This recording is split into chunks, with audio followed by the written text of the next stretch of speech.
What is up YouTube, and welcome to this bullet train video. This was easily one of the best films I've seen in a while, and that's saying something because 2022 has been awash with amazing movies, despite the MCU being a bit mid here. We've had Everything Everywhere All at Once, The Northman, and many others. I had a total blast with Brad Pitt being Brad Pitt. I am a huge Pitt fan.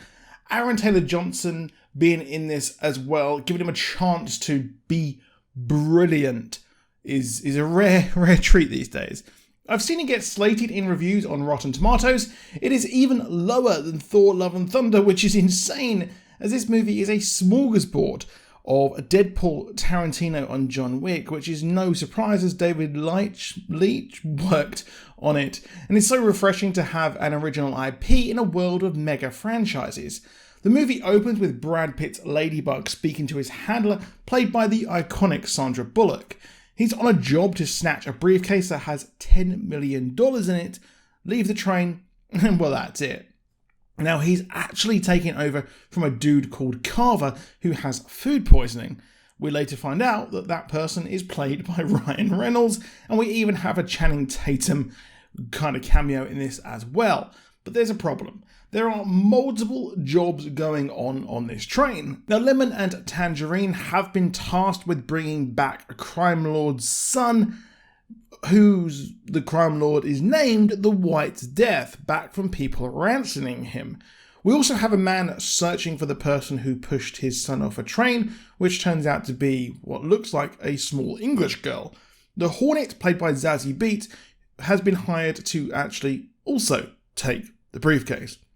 Meanwhile, we have the Wolf, played by Bad Bunny, the WWE superstar, and Grammy Award winner, who is there to take out the Hornet as she poisoned his family and wife at his wedding, but also hates the Ladybug for bumping into him. I mean, that's kind of minor there, but also on the train is the woman who pushed Wataru, the elder's grandson, off of the roof. It turns out, in a big twist, she is actually the White Death's daughter and is furious for being overlooked by her father.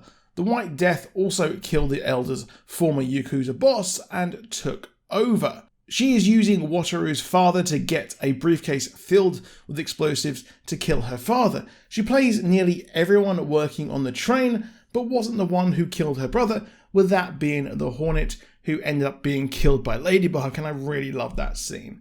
Now, Ladybug believes he is unlucky, and while he is kind of on the surface, most things turn out, in the end, for the best.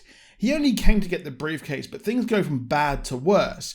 He's told that the Ladybug spots are the 7 sorrows in Japan of everyone. He carries everyone's burdens, and yeah, he's kind of neutral in this entire thing. He doesn't have a horse in the race and just wants the briefcase but gets tied up in it.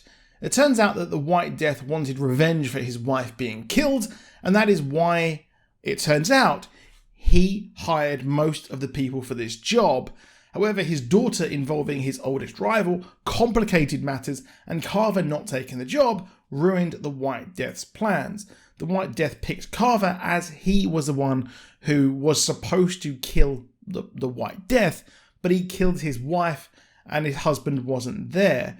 And the Hornet was the one who killed the best surgeon in Japan, which meant that his wife was not able to survive the injuries caused by Carver.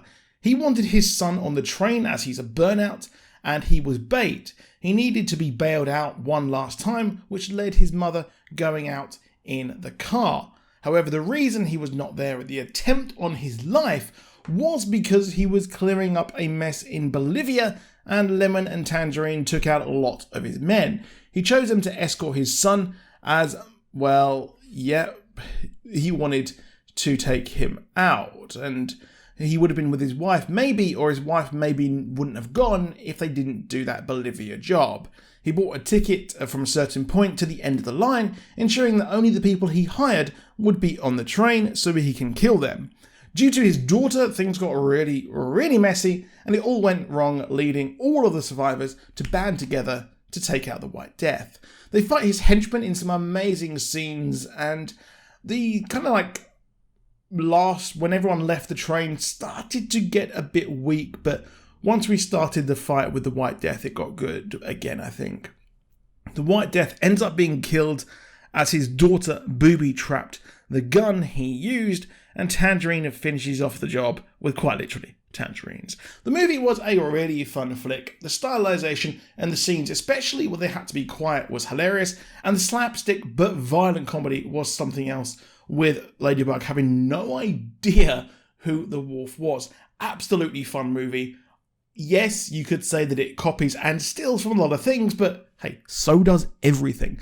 And this was an absolute blast. The aim of a movie, most of the time, is to entertain, and I took away some lessons here that maybe revenge and letting things go is probably the best thing.